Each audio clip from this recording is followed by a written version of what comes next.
Hello, welcome to another 5-minute webinar with me, Jez Rose, here at Insider Expert. This week's webinar is all about overcoming objection. I know there are an awful lot of people that use Insider Expert. They're in a sales role, or at least have contact with prospects or customers.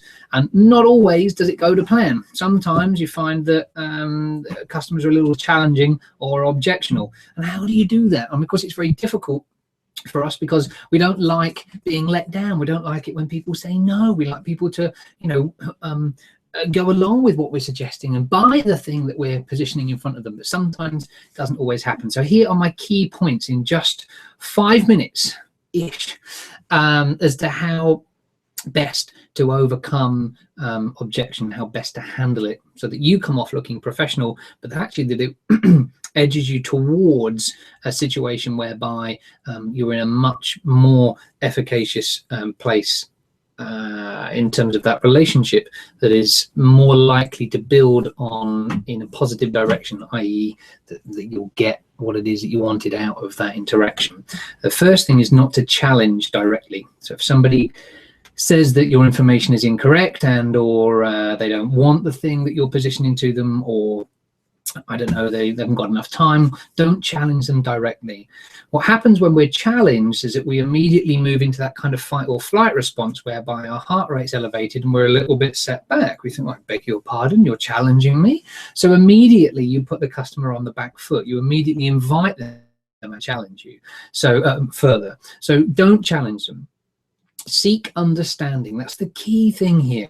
It's super, super important that we find out, we educate ourselves to find out what it is that the barrier is, or the challenge is, or what it is that for whatever reason stops the customer or the prospect from coming on board. You know, what is that objection? Where has it come from? Who has given them information that's created that objection? Why does it still exist? And how can we get around it? Always ask for clarification and more information. Not only does it build up an element of trust and demonstrates that actually you want to help them, because you're not just taking their first word for it, you're not challenging them, you're not directly trying to be obstructive, but what you are doing is seeking to understand exactly what it is that's put them in the position that they're in right now. So if anything, you play a little bit to people's innate desire to be respected and feel a little bit wanted and valued, because you're wanting to spend more time with them and wanting to seek further understanding. The point of all of this is you're aiming to work with them to solve that objection. Now, don't tell them that, because effectively what you're doing is telling them that you're going to change their mind. And people generally don't like being told that they're going to change their mind. If as a behaviorist I was to tell you that I know what you're thinking and I can change what you're thinking, it would immediately get your hackles up a little bit, right? You'd be on your back foot straight away saying, well, I don't think so, I'm very close, there's no way you're going to do that. And straight away you put them into an environment where you're challenging their very mindset. So understand it, but don't say it. Suggest a baby step. The next step forward in all of this is to suggest a tiny little bit of movement on their behalf. So if you're asking for a big commitment, maybe it's I don't know, just stop using what they're currently using and buy something different. That's probably quite a big process involved in that. Ask for a tiny little baby step. Ask for a little bit of commitment. Ask for another meeting.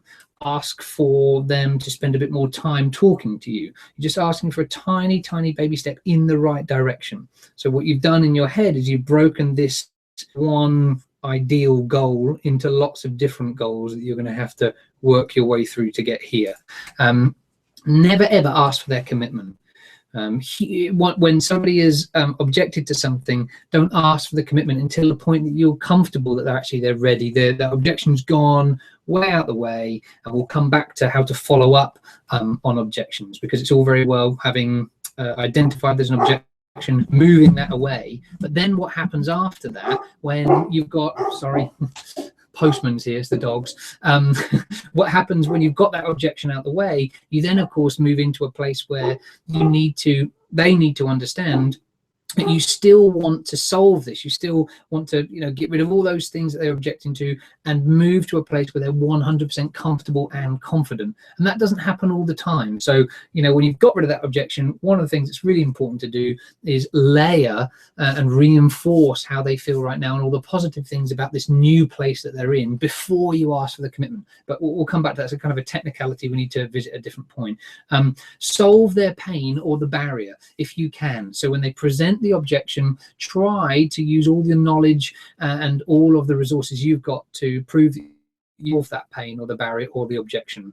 But don't do it in a smart arsey way. Do it in such a way that you're becoming an assistance rather than a hindrance. Really important that you offer assistance and don't become a hindrance. That's very important.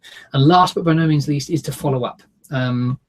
Anytime there's an objection, you've got to keep following up with that customer, keep following up with that prospect to ensure that you're spoon feeding that positivity.